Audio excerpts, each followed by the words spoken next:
Et yo tout le monde, on se retrouve pour un nouveau match du championnat de la 9ème sur Attila. C'est Julien Lepers. Bonjour Tigouf, comment vas-tu?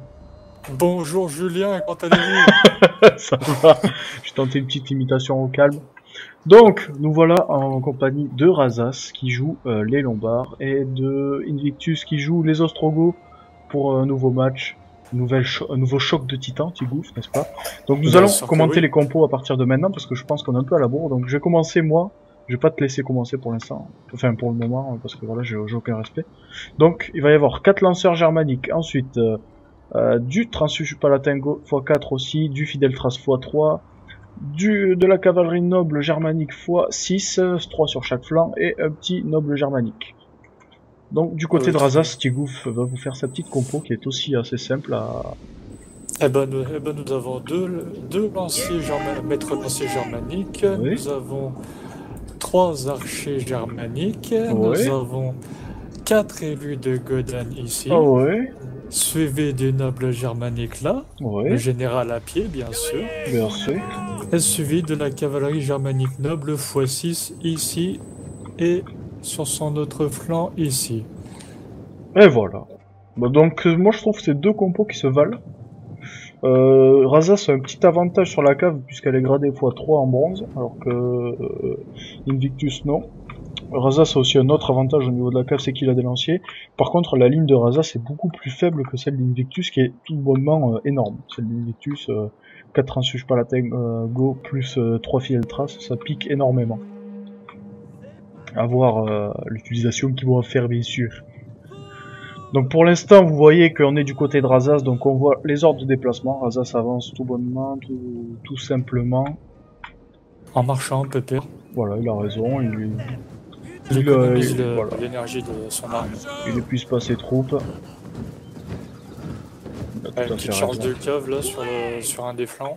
Ouais, bah, toutes les ordres pour les caves ont été donnés. Donc Razas sait qu'il a la supériorité des caves, donc il engage. Et ça va se rentrer dedans. Boum! Oh là, quel bel impact. Ça c'était beau, c'est très symétrique, bravo. Alors, que va-t-il faire de ces lanciers? Alors, je précise qu'ils ont ban Rome d'Occident et expédition romaine. Voilà. Invictus qui envoie un Fideltras en support sur la cavalerie. Ça c'est bien joué, ça c'est bien joué. Le problème c'est qu'il dégarnit son centre et il faut quand même faire gaffe aux élus de Godan qui sont assez... qui sont très forts, hein. C'est pas des élus, c'est pas des unités de merde. C'est pas de la merde, non. Non, ce n'est pas de la merde comme on dit dans le métier. Les frondeurs, voyons ce qu'il faut faire avec les frondeurs. Les frondeurs ont l'avantage sur les archers quand ils sont à portée parce qu'ils ont plus de dégâts, ils tirent plus vite. Donc à voir ce qu'il va en faire. Alors, c'est intéressant là, c'est très bien, c'est engagé aussi bien d'un côté que de l'autre.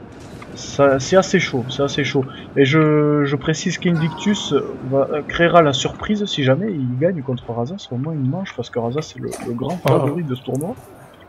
Razas c'est la bête noire de la 9ème. Toi tu vas essayer de le battre. Et je vois que c'est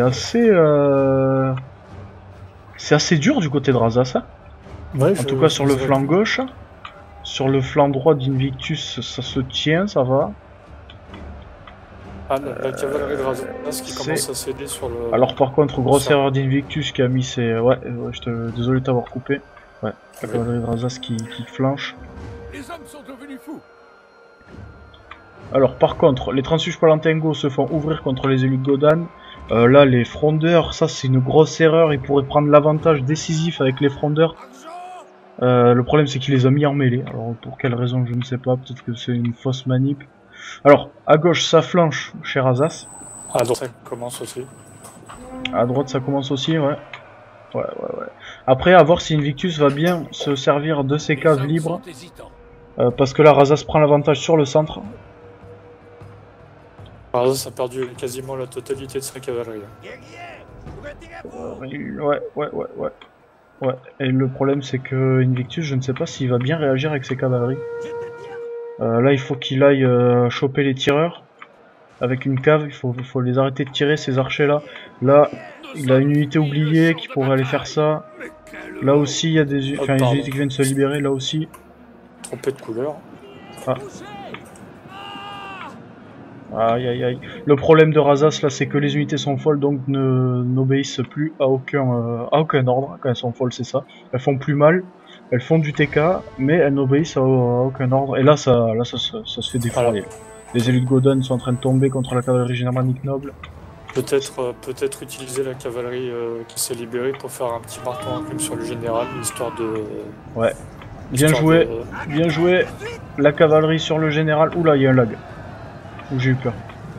Histoire de garantir une potentielle victoire. Ouais, c'est bien joué ça, c'est bien joué. Razas du coup qui renvoie un lancier sur le cavalier pour aider son général ici. Voilà. Alors les élus de Godon qui sont fous et donc qui vont s'en prendre aux frondeurs, ça c'est du bon. Ça c'est bon pour Invictus parce que du coup les élus de Godon ne sont pas remis dans la mêlée en marteau enclume comme ça. C'est ça le problème des Lombards, c'est qu'ils ont des grosses unités. Le problème c'est que après une fois qu'ils deviennent fous, ça en est fini. Hein. On peut plus du tout les contrôler. Là il faut qu'ils ramènent les bretteurs, là, les fidèles traces sur les lanciers. Mais sans vouloir trop m'avancer, à moins qu'il y ait vraiment un sursaut d'humeur chez Razas, mais Invictus est en bonne passe pour gagner le match. Ah, ce qui est... Enfin, si cela doit arriver, c'est quand même une surprise. Ouais, c'est quand même une grosse surprise, parce que, comme on vous l'a dit, Razas est le favori de la 9ème. Enfin, le favori, c'est un peu gros de dire ça quand il n'y a pas de favori, mais c'est l'un des meilleurs... Ouais, ça c'est... Bah, les lanciers étaient pas en position, donc c'est jouable, mais bon, c'est quand même des gros lanciers. Faire attention au général là du noble germanique. Il y a les élus de Godon qui reviennent, ah, ça va être compliqué. Ça va être compliqué là. Là il faut qu'il lâche cet élu de Godon là, avec ses fidèles traces, il faut qu'il l'envoie de suite là sur le général de Razas. Général de Razas qui tient pour le moment. Ouais.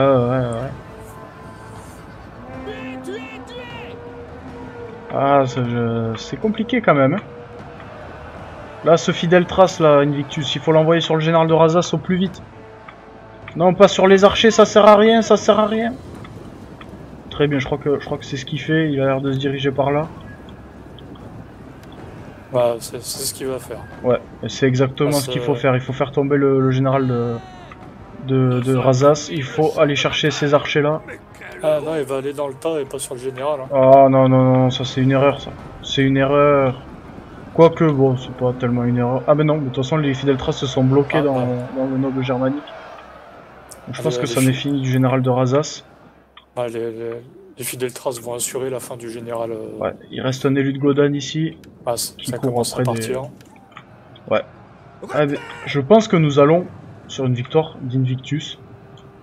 À voir si cet élu de Godon ne va pas faire le thug et va tuer tout le monde. Parce que bon, ils en sont capables, les élus de Godon, de faire ça.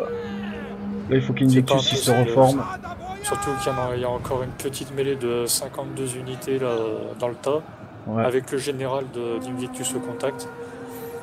Là, faut qu'il le vire, son général, là. Et là, il faut charger la cavalerie maintenant, là, dès maintenant, là. Pour stopper leur charge, là. Parce qu'eux, ils vont faire très mal dans la mêlée. S'il le fait pas... Là, je vois pas pourquoi il ne fait rien pour stopper cette charge.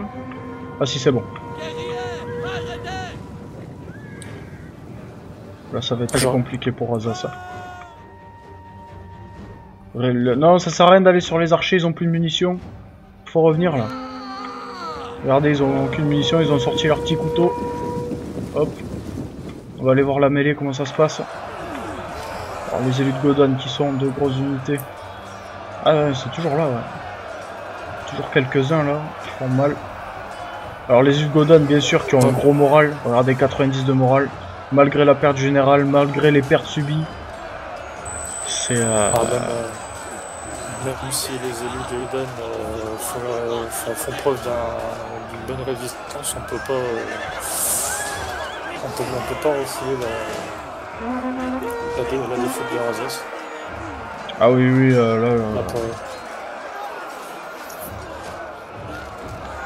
là c'est... Je pense que quand les autres vont voir le 2-0 d'Invictus, pourquoi pas, ou le 1-1, qu'il va y avoir, ça va faire bizarre. Je pense qu'Invictus a tapé un grand coup en battant Razas là, cette fois. Enfin, en le battant une fois.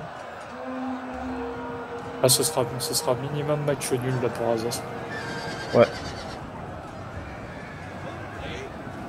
C'est dommage, c'est un match qui s'annonçait simple pour Razas, puisqu'Invictus c'est pas l'un des favoris, c'est un nouveau, voilà, il est pas... On voit qu'il a été malmené par Hugo, je crois. Par toi aussi, non? Toi aussi t'as joué contre lui, je sais plus. J'ai pas encore eu l'occasion de jouer contre lui, mais je crois que Hugo lui a mis 2-0, c'est voilà. ça? C'est ça. Je crois que c'est moi qui l'ai commenté, donc ça le fait pas si je m'en souviens pas. Et là, qui bat Razas, c'est quand même énorme. Franchement, gros GG à lui. Et gros GG à Razas aussi, qui a été un peu trop confiant, j'ai l'impression. Est-ce que ce serait pas finalement le surnombre de l'armée de Invictus qui aurait joué? C'est surtout qu'en fait, si tu veux, les élus de Godan ont percé le centre d'Invictus. Mais les élus de Godan, comme tu as vu, ils sont rentrés en folie. Donc Razas n'a pas pu les rabattre sur l'arrière des troupes. Alors là, il y a un freeze là. Ouais. C'est bizarre. Je sais pas, qu'est-ce qui se passe. Bon, en tout cas, c'est une victoire de... Ah, ça lag énormément. Bon, alors, comme je te disais, si tu veux, il a pas pu les rabattre. Il aurait pu les rabattre, Invictus était fait parce que, bon, il y avait quand même 2 unités de élus de Godan qui étaient complètement intactes. Et qui... Alors là, ça me fait rire parce que... Désolé, je me coupe encore, mais il y a... un fidèle trace tout seul qui charge contre tous les archers. Voilà, le Thug. Voilà, Jean-Michel le Thug. S'il en tue plusieurs, ah mais il en tue un. Et voilà. Jean-Michel le Thug, voilà. Donc voilà, c'est vraiment surprise de Invictus. Ouais, franchement, gros GG à lui, et c'est le problème des Lombards. Les Lombards ont des grosses unités, bon, vous voyez qu'ils ont taffé 322, 346, c'est quand même énorme. Mais c'est leur problème, ils deviennent fous, et après on ne peut plus les diriger, quoi. Ah, on peut voir que les élus donnent 322 kills, 346. Ouais, ça fait très mal. Hein. Ils ont fait le taf, hein, même s'il y en a un qui est resté un peu à l'écart avec ses 95 kills. Enfin, c'est déjà, c'est bien quand même, hein, parce qu'il faut pas oublier qu'en face, il avait du transfuge palatin et du fidèle trace, donc faire 95 kills, c'est quand même énorme. Hein. Voilà, c'est le fait que Razas ait perdu sa cave relativement tôt dans la game qui a dû... ça a été le tournant, en fait. Je pense que Razas a été un peu trop confiant parce qu'il a chargé ses caves dès le début, et Invictus a eu le très bon réflexe d'amener les fidèles traces dans le combat de cavalerie, que même si c'est pas des lanciers, ils sont quand même, enfin, ça fait quand même un poids dans le combat de cavalerie d'avoir une unité d'infanterie quelle qu'elle soit. Ça donne toujours un avantage.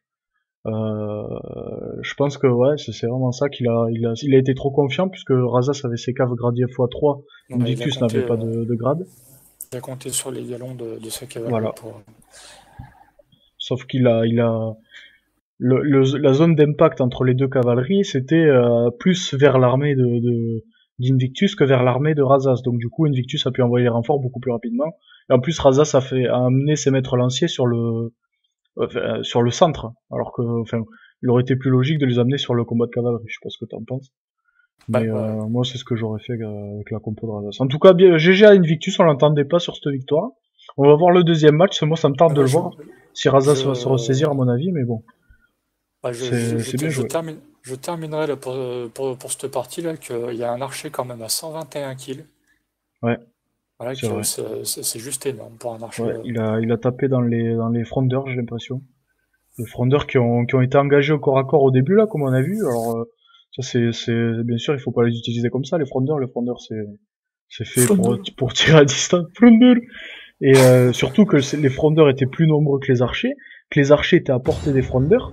Ah, ça vient de... Mais du coup, j'ai pas besoin de faire de coupure, parce que ça vient de repartir. Et on a tellement parlé qu'ils ont eu le temps de repartir, donc ça va être Ostrogo-Lombard, j'ai l'impression, encore. Mais cette fois échangé. Ouais, ils sont pas trop cassés la tête, ouais. Coup, là. Ouais. Bon, on voit souvent les Ostrogoths, c'est vrai, les Visigoths, les Lombards dans ce tournoi. Ah, les Lombards qui est la faction la plus bannie dans ce championnat avec les Romains d'Orient. Ouais. Les Romains d'Orient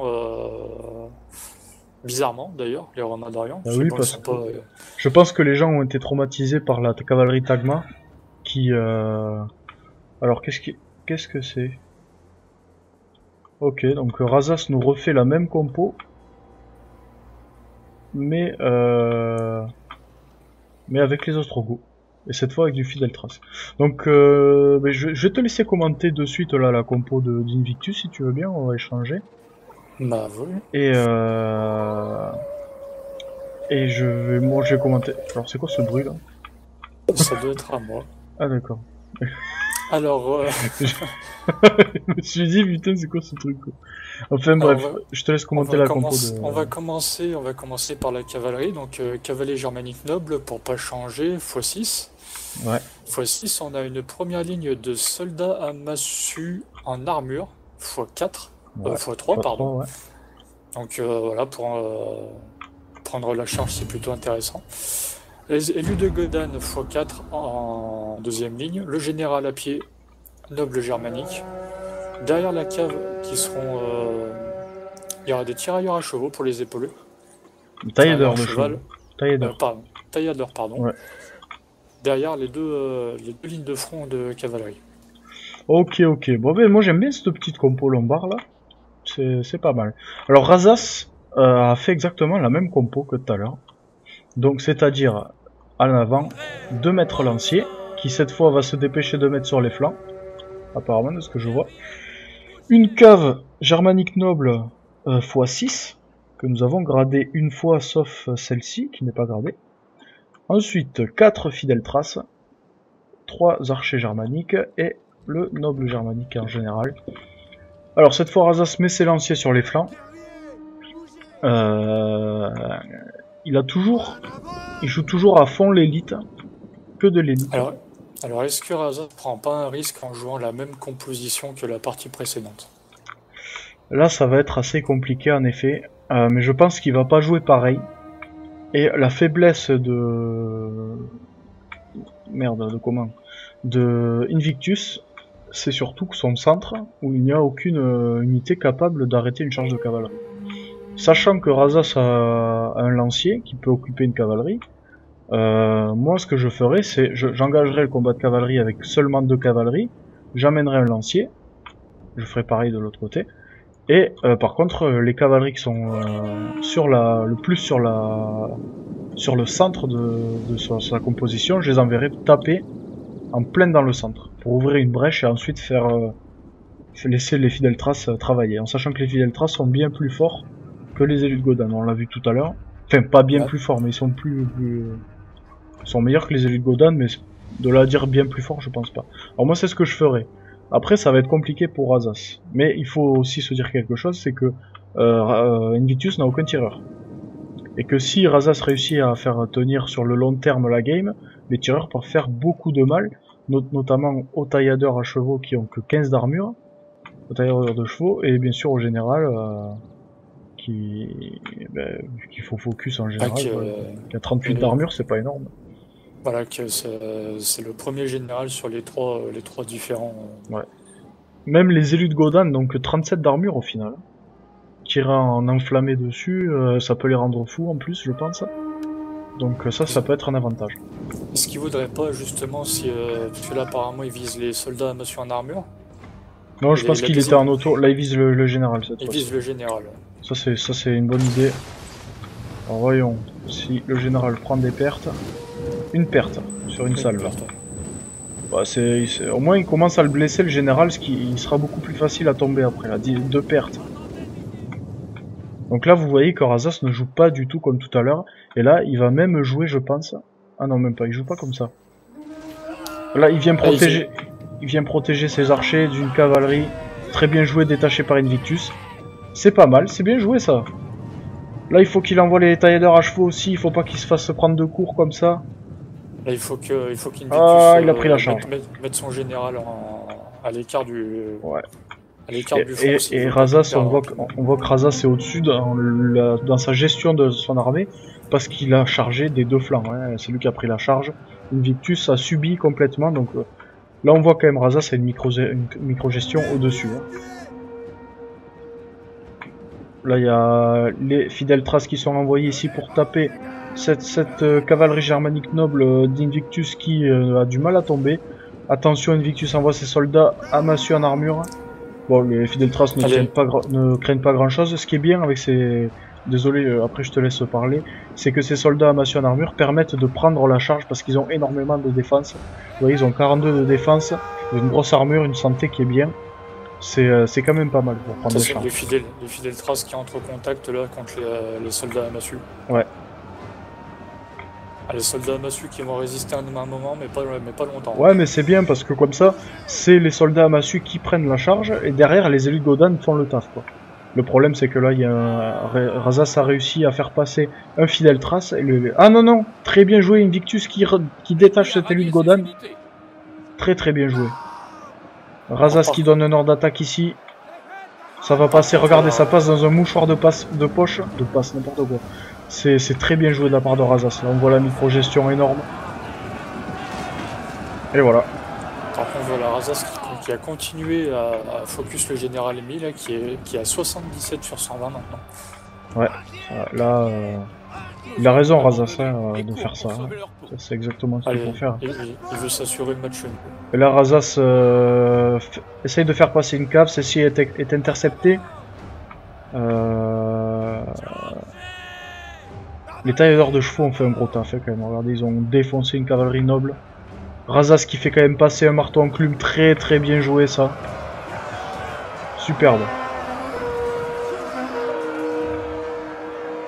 Superbe. Ça c'est un très très beau marteau enclume. Comme vous savez que c'est très dur de détacher des cavaleries sur Attila. Et là Razas a réussi à le faire. Là les tailleurs de chevaux étaient au contact avec cette cavalerie. Du coup comme cette cavalerie s'est détachée, ceux-ci sont de dos et se font avoir par des maîtres lanciers germaniques. Là, on peut voir les soldats amassus là qui commencent à flancher là face aux fidèles traces. Ouais.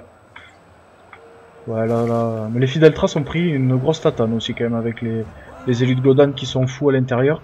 Razas, excusez-moi, avec ses archers, focus les élus de Godan, ça c'est bien joué. Et là, ça permet de défoncer une unité très importante pour Invictus avec seulement des tireurs qui coûtent pas très cher. Comme ils ont pas beaucoup d'armure, comme on l'a vu tout à l'heure. En plus, ils sont hors contrôle, donc ils vont un peu n'importe où. À gauche, comment ça se passe? Razas s'en sort bien. Razas a pris le contrôle du flanc gauche. Ouais, du flanc droit pour Razas. Ouais, voilà. Il est gagné. Donc là, ça va pouvoir faire du marteau enclume à foison. Ah, le marteau enclume, et j'imagine qu'il va essayer de viser le général. Ouais, là, il faudrait qu'il fasse ça. Celle-là qu'elle aille là-bas, ou encore, enfin, il n'y a même pas besoin. Ah si, non, je me suis... Le soldat amassu en armure qui gagne contre le fidèle trace. Ah oui, mais c'est là où il y avait l'élu de Godan qui était fou, d'accord. C'est l'élu de Godan qui a fait le taf en fait. Ouais, le marteau enclume sur le général là qui va pas tarder là. Voilà, Invictus sur cette action risque de perdre son général. Hein. Ouais, c'est même plus que certain. Hein. Là, la charge de cave, on va la voir. Ça va être superbe. Boum! Oh là là là là là là. Oh là là. Voilà, sur la charge, il a perdu une quinzaine d'hommes, le général. Ouais, là, le général va tomber. Non, Razas a... Là, on voit... Razas s'est ressaisi. Là, on voit vraiment le... niveau micro-gestion, il y a quand même un bon il a été surpris là pour la première game, mais... Ouais. Voilà, le général est tombé. Le général d'Invictus est tombé. Dans la Invictus, ça va être très compliqué pour lui de revenir, voire impossible. L'ennemi a perdu son avantage. Il y a des archers qui font un joli boulot hein, sur cette game-là. Les archers ont fait moins de kills parce qu'évidemment les unités qui focus, contrairement à tout à l'heure, c'est pas des simples frondeurs. Mais sur les kills qu'ils ont fait, enfin 52, 61 et 61 aussi. Excusez-moi pour le petit message. Un marteau enclume ici là. Ah, il n'y aura pas eu l'occasion. Donc oui, pour les kills qu'ils ont fait, qui sont peut-être moins impressionnants au niveau des chiffres, c'est quand même plus qu'essentiel parce que c'est sur des unités d'élite cette fois, des élus de Godan. C'est pas sur des frondeurs, donc évidemment ça fait mouche. Regardez, hop. Voilà, là il n'en reste plus que 5. L'égalisation de Razas se dessine là, sur ce game-là. Ouais, C'est ça inévitable. sera 1-1 pour ce match entre Razas et Invictus. Mais ça, c'est sympa parce qu'on a vu on a eu une petite surprise là, une montée d'orgueil d'Invictus contre Razas, et puis Razas qui ensuite a fait parler, la poudre. Enfin, à cette époque, il n'y avait pas tellement de poudre.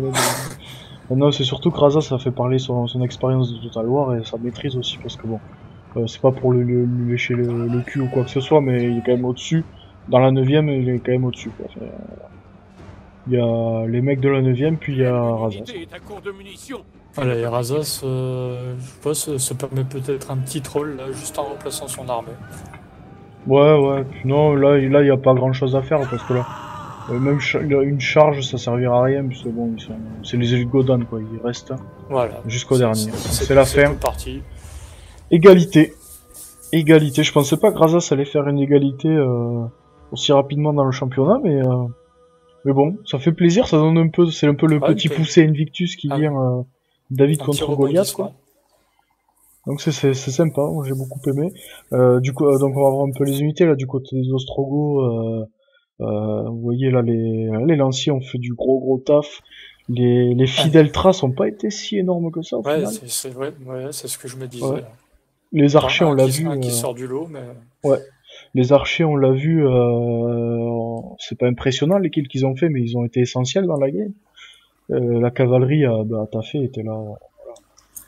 C'est bien les scores de toute la cavalerie de Razas. Du côté des Lombards, on a les élites Godan, évidemment, qui sont tout le temps énormes. Y a rien à dire, de toute façon, même ça, c'est des unités vraiment qu'on peut laisser jouer. On les envoie en mêlée, on s'en occupe plus, ils font leur vie. Et puis voilà, après ça vient avec des 195, 152 kills, 149. Voilà, il y en a un à 45 qui s'est fait déboîter par des archers, je présume. C'est celui qui se faisait poutrer en arrière-ligne. Ouais. Après, les tailleurs de chevaux qui ont été assez performants dans le combat de cavalerie. Et parce que c'est leur taf aussi. Bon, après, ils étaient au pass contre des maîtres lanciers, c'est pas des lanciers normaux, donc évidemment ils ont eu un peu plus de mal, et après ils se sont fait débourrer par des fidèles traces. La cavalerie d'Invictus qui était là vraiment pour faire tampon, quoi. Elle a pas fait grand chose. Il y en a une qui est même à 0, une à 8. C'est assez médiocre la cavalerie d'Invictus. Mais bon, c'était des jolis matchs, hein. Qu'en penses-tu, mon petit Tigou? Voilà, ouais, une petite surprise en première partie, l'équilibrage en deuxième. Ouais. En tout cas, ça fait plaisir de voir que les nouvelles recrues, ils viennent un peu dans le championnat et ils arrivent à taffer, quoi, parce que voilà, battre Razas, il peut en être fier, Invictus, hein, franchement. Enfin voilà, on va se laisser là.